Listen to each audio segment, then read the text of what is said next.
Why is it that good guys who check all the boxes are often invisible to women, but crusty alcoholic losers can have women completely addicted to them? I've coached plenty of guys who had professional success, hit the gym, decently handsome, polite, but still struggled to get dates. And I personally know guys who don't have two nickels to rub together, but have women blowing up their phone and driving them around like chauffeurs.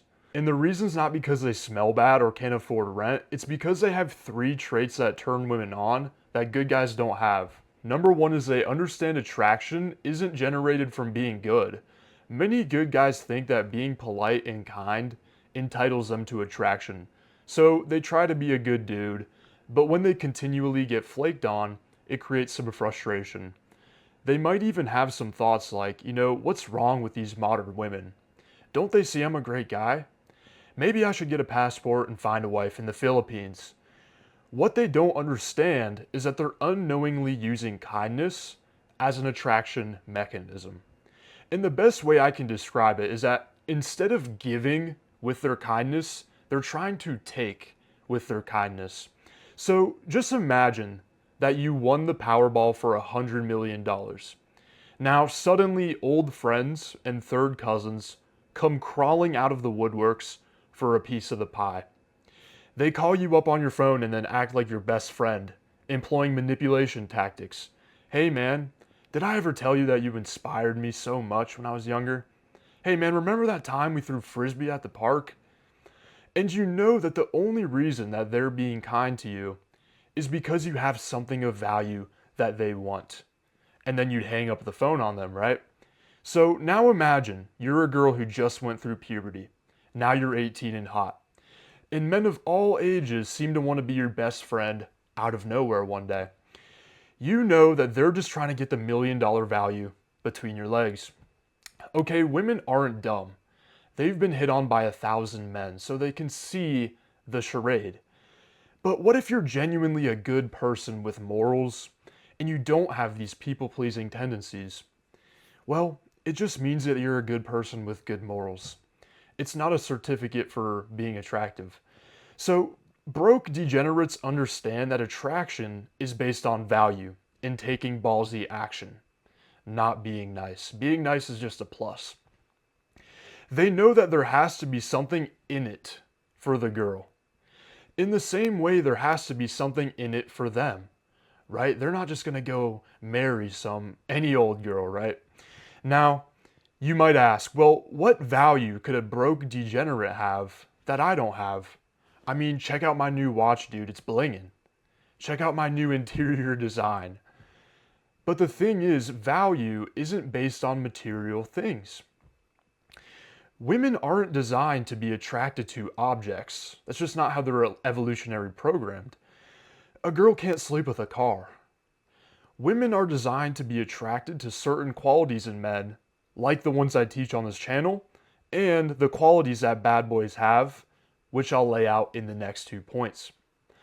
And so, number two is that broke degens have high risk tolerance. Good guys, they might see a girl with headphones on and think, "Aw, shucks, looks like she's got headphones on. Well, that's too bad. I don't want to be rude and bother her. Let's let her go on her way." Now, broke degens see a girl with headphones on and they think, "Oh, cool, she's wearing headphones. Maybe I'll ask her what she's listening to. I'm already getting a conversational thread out of this." So, the good guy, he constantly turns things into moral issues that aren't moral issues. So, I'll let her go. She looks busy right now. Seems like the girl's not falling head over heels for me within 30 seconds of conversation, so I'll leave. I don't want to bother her. I don't want to flirt with her, that would be rude. She hasn't even met my mother yet, or my pet turtle Steve. So the broke degen, he isn't burdened by false morality in these situations, so he gets the girl. Okay, and the good guy probably would have been a better option for her, but we will never know, because who's the one taking all of the action? Now the girl's back in some dilapidated, roach-infested trailer, probably addicted to meth. And it's all your fault. You could have prevented this. Okay, so have you ever wondered why there's an expression like, go shoot your shot with that girl over there? It's because it's not guaranteed. You will make a percentage of the shots that you take. Even for the most rich and famous men, they are not batting 100. They are still getting rejected, especially because of the fact they're probably, pursuing other high status people. So, D-Gens understand that dating is a numbers game.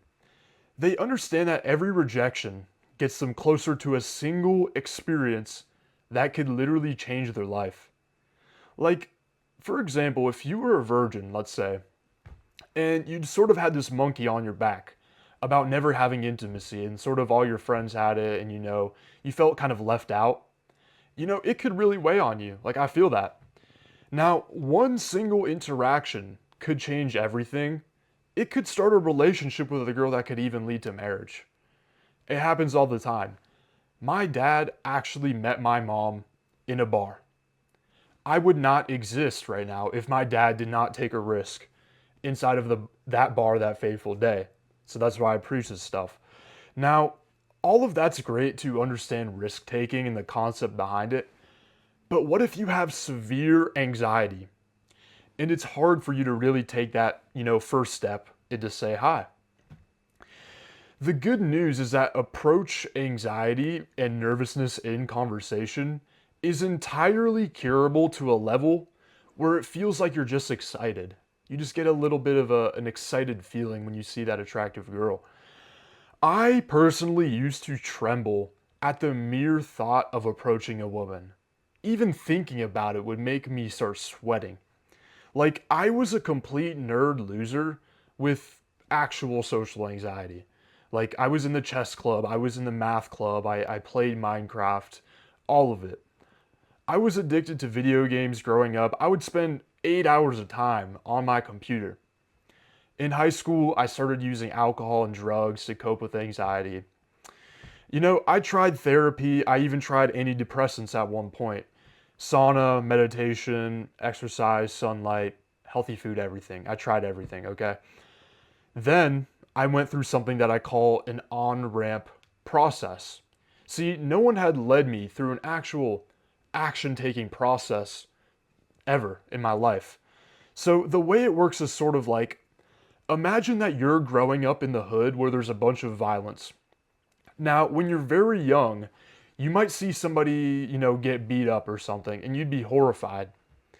But by the time you're like 16, 17, you might see somebody get shot and just shrug your shoulders and keep walking because you're used to it. You've built up to it. Now, this is how I feel when I'm out and I see a cute girl now. I can easily approach groups of 3, 4, 5, 6 women at a time without a wingman. I can approach women who are in groups of girls and guys. I sometimes approach 18-year-old plus girls who are out like shopping with their moms. Doing something like that in the past would have been impossible for me. And I know a lot of guys start out at the level where they can just approach, one girl. I feel it. All right, but if this on ramp to work for me, in the position that I was in, I truly believe that it can work for everybody. Now, number 3 is that broke degens connect with the girl on an emotional level. Okay, the good guy gets led to believe that attraction is based off of checking certain boxes in his life. And once he checks those boxes off, his government mandated or his matrix mandated wife will suddenly appear.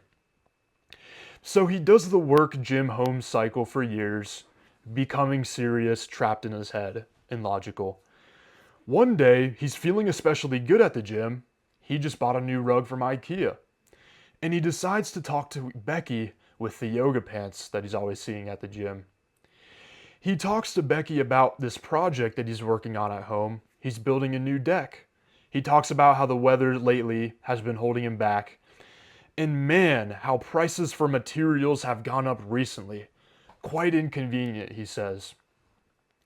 He asks her, "Hey, how's your work doing?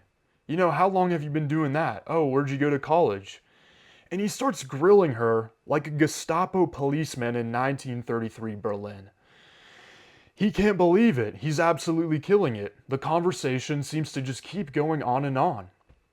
Finally, he asks her for her number to get a drink sometime, and she has a confused look on her face, and she says, sorry, I'm actually not dating right now. I'm celibate. Kind of tired with, dealing with men right now. Or at least that's what she says. So, good guy smiles, but really, inside he's crushed.